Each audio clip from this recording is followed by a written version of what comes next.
You grew up in Jacob Riis projects, and you used to write Bomb One. Yeah. That was your original graffiti tag. Yeah. About when was that you were writing? I started writing when I was 12, so it was like 1971. What was your status? Were you up on a lot of lines? Were you up in the neighborhoods? I was up in a lot of neighborhoods till about 75, and then I started getting up on a lot of trains, a lot of BMT trains. Some IRT, the number 6, the Pelham Bay line. I had those pretty well done up. How did you get hooked up with Jean? We met in high school. Is this the high school? CAS, yeah. He threw the pie in the principal's face. Were you there when that happened? Yeah, it was my graduation. Yeah, we were pretty loud and pretty well known and pretty popular kids. We sort of had the school by the balls because it was an experimental school and we had power. Because we were like the newspaper. We were the newspaper, you know. Right. Just because we chose to do it, nobody else. You know. Do you remember when you met Jean? The first impression of him? I remember first meeting him up at a friend's house in Brooklyn Heights, before I even knew he went to City as a school. Where he had come up. It was sort of this I don't know, young pothead, acid head hangout. This friend of mine, Peter Benedict. He had all these kids from all over the city just come. You know, graffiti writers and skateboarders and you know, whatever the trend was at the time. People would get to know each other and stuff. And Jean popped up there one day. I remember he knocked over some reefer or something, and everyone was being real rude to him. And he was like, when I first met him, he was a pretty sort of shy guy. He got drunk a lot. A lot of reefer smoking. It's a lot of drugs. How did the Samo thing start? The last time I heard, the actual first time that Jean was the person who coined that. It was a story about they had this class that was a theater group. And they were getting all sorts of credit for going to this theater group and being performers and stuff. And Jean had a character that was a salesman selling a religion, and he called the religion Samo. He started elaborating on that, like after this one skit, he made a little cartoon, and I think I have that. And then we started adding to it. I started putting my, you know, what I thought of this thing was. We developed I don't know, about 3 pages worth of different sayings and stuff. It was within a few weeks of that, him developing that skit. You guys started writing stuff? Yeah, within a few days actually. Because it was all improvisational, you know? So he might have done it once and remembered it and elaborated on it. When did it cross over into writing stuff on the street? We made this pamphlet. We drew up this pamphlet and we handed it out to people on the street. And then this was to try and convince people to get into the religion. Right, or whatever, just to be clowns basically. We thought it was funny. Right. And do you remember what the pamphlet said? Anything? Yeah. There was like, we drew you know, little boxes with different people from different places around the USA. They said, I tried it, you know, they give their opinion. It was, you know, it was cute, but it was still, you know, high school. You know. Look back at it now, it's pretty silly. Keys to his. But yeah, his father was very, very mean to him as a kid. You know? He beat him a lot and shit.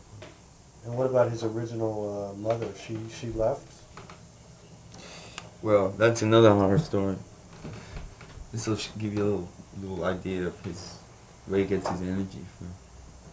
She's crazy. She's insane. She's been in and out of institution. And he's real embarrassed of her. I met her twice, and she was really pretty out there, being very, very severely just. You couldn't reason with her. You know? She was just really out there.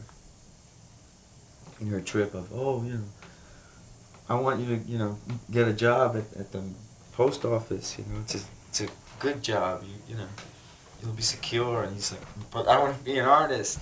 And I think that had a lot to do with, you know, pushing. Right. He's real. You know. Did his father divorce and remarry? Mm-hmm. How do you know when that happened? About what I remember time? when they married. It's probably the first year that I knew Jean, about 77, 78. Jean used to hate when if I ever put bomb one close to the same because he thought I was sort of putting my signature on it. Right. So Right. I understood that, and I think I did it twice, and then he made a point of expressing it, and Mhm. I didn't do it anymore. And stuff. I Mhm. play percussion. I've done a couple of different things, Mhm. recordings and stuff. I played. Jean produced a record. Yeah, I've got the record. Yeah. Yeah, I know your name's on it. Did you do the percussion on that record? Yeah, you know that. All that wild. Mhm. It's all harmonized and stuff. Mhm. And yeah, I've done other stuff. Liquid Liquid, I used to play with them. Really?